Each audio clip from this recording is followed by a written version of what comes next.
Welcome back to Data Center News Asia. As you can see, I am doing a lonely shift today. James tells me he has back-to-back meetings, which is plausible because TC Byte are very busy, but it's also the Friday before St. Patrick's Day weekend, and James Murphy has called in busy. I'll leave the audience to make their own minds up as to what's happening there. But either way, I will be ranting at you on my own. And before I get into the news, I'm just going to replug. Our presence at Digital Garden. So I don't know if you watched the video with Dan Kessler, which we did last week. If not, then I would suggest going back and watching that. Dan's the CEO and founder of Digital Garden. It's really a great conference.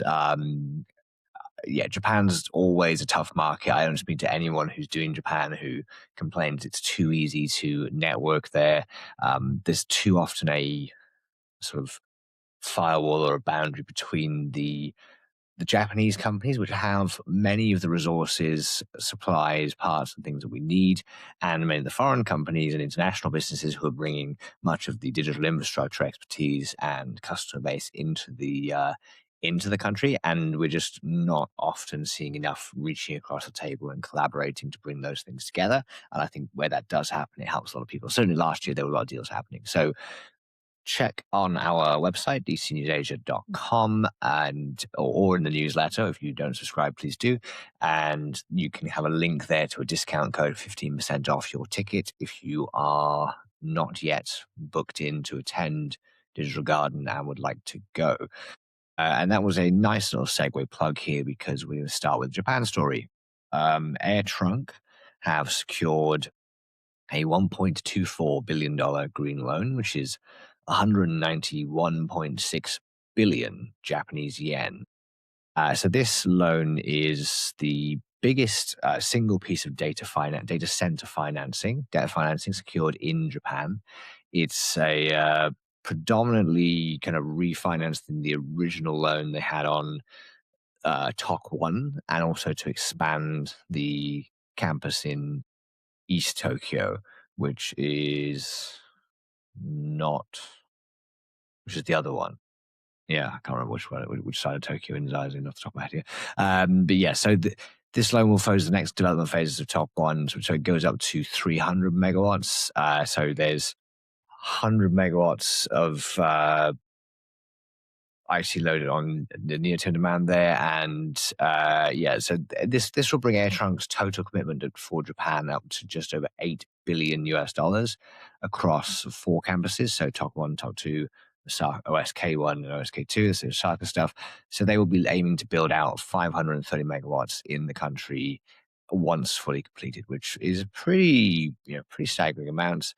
But I think the Japanese market is one. I've talked about this a bunch of times in the past, but just taking Tokyo as an expanded metro area, we're looking at the world's biggest single metropolitan area with a population greater than Australia, and the GDP of the city area itself also makes it the biggest, still currently the biggest GDP of actually, it does depend how you grade them between Tokyo and New York, but either way, it's there's a tremendous amount of economic activity in an area, and you compare the amount of capacity, which I think is about 1 point something gigawatt, 1.3 gigawatts live in Japan. It's drastically behind what you would expect for such a technologically enabled country. So yeah, there's going to be a lot more activity there, and this is big news for the AirTrunk team, and congratulations. Another lending story here. So PDG, this is in itself, I wouldn't normally put up as a headline story. It's $350 million of debt financing for Princeton Digital.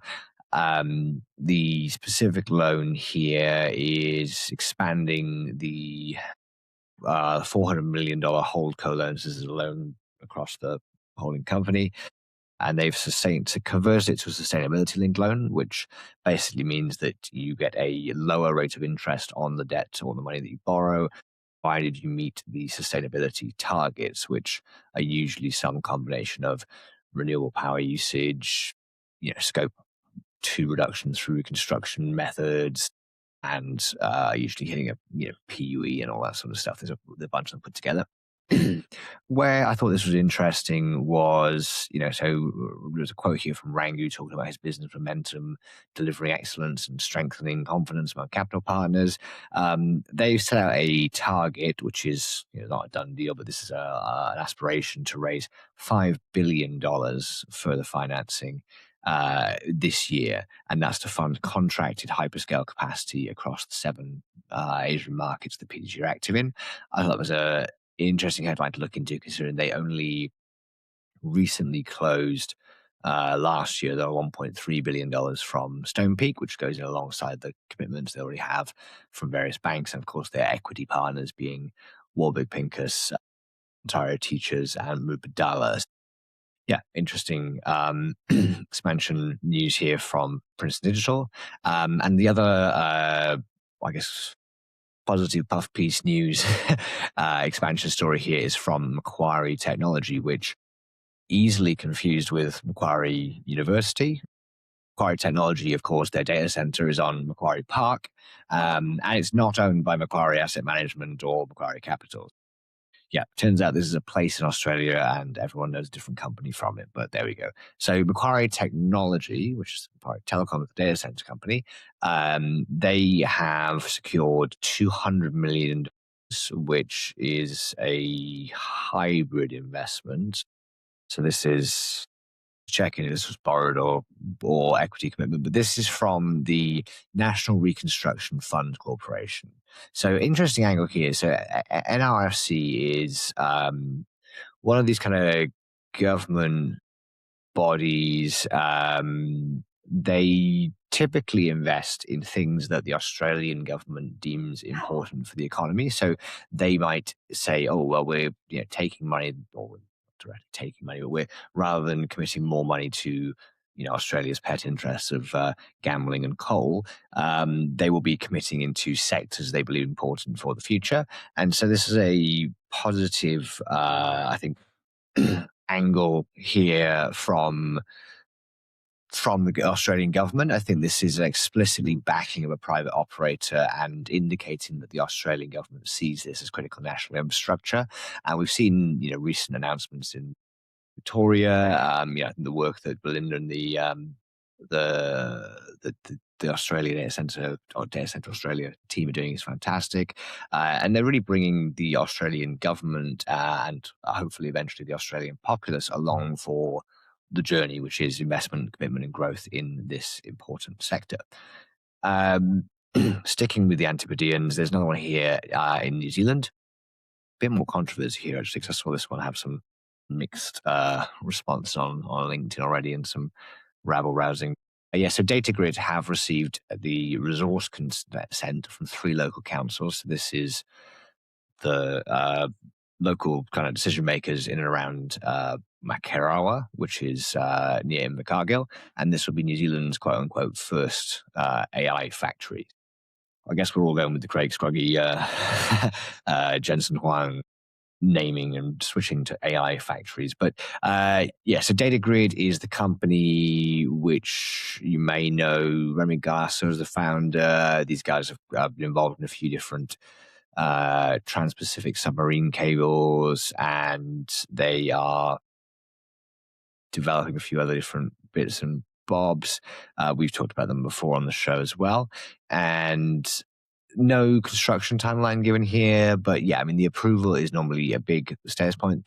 Interesting little side here that this would be New Zealand's second largest electricity user after the Tuai Point aluminium smelter, which is always an interesting comparison because people talk a lot about the usage of power from data centers, talk about the water, or even now I saw something on YouTube the other day I was watching about infrasound, which is background noise that causes harm to those in the community. And there's all these things that are talked about with data centers in comparison to not building them or having a blank slate there. I think this is interesting here to look at how you compare it to other industrial applications or uses for the same land, for the same capex, and the same economic activity.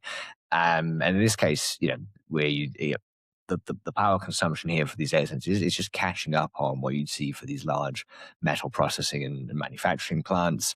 And I think that that's probably the benchmark we need to be looking at in terms of impact for a community. And that's not saying pro or against, but yeah, I mean, that's a slightly different angle on it here from New Zealand. That's about all I've really got on that story to go for that one. So let's move on to Malaysia. So CelcomDigi and Maxis have bought out the government stake in DNB. This is a 5G privatization here. Yeah, I mean, this is. I'm going to skip on from this one because it's more of a telco-y story. I get on to the interesting ones. Okay, so Bridge Data Centers have signed an LOI to work with A-Star, which is Singapore's Institute of high performance computing technology, and they're working together to assess feasibility for nuclear power. This is interesting on the heels of Bridge signing their partnership with Concord for hydrogen renewables and Pacific Light for hydrogen in Singapore. So I think individually it'd be easy to sneer at some of these announcements and say, well, where is Singapore in the race to build a small modular reactor? Yeah, nowhere's the answer. Is Singapore ever going to have a massive fission plant on Jurong Island?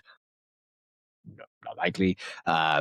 Is there space for an electrolyzer? Individually, yes. But I think broadly what you have to look at this here and say is Bain Capital and Bridge DC are doing, I think, the right thing and participating in a lot of this new technology piece. A lot of operators get accused of being laggards here. Keppel did some really interesting work on hydrogen and underwater feasibility and floating feasibility in Singapore. And I think it's really good to see these private players participating in this sort of research and futuristic play. And that's, I'll move on before I say anything controversial, I guess. There was another one I saw here for a biological data center, which I'm going to gloss over really quickly because I don't know very much on here. Yeah, I mean, this is 120 units at 30 watt. It's 3.6 kilowatts. But this is a startup called Cortical Labs, and they're making a biological data center prototype. I think maybe someone else can read that and tell me about it in the comments so that I don't have to pretend that I know about something that I don't any more than usual anyway.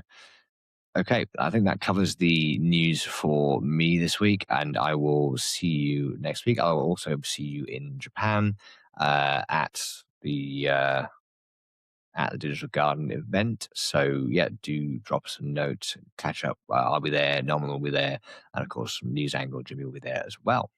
Happy Monday, I guess it will be.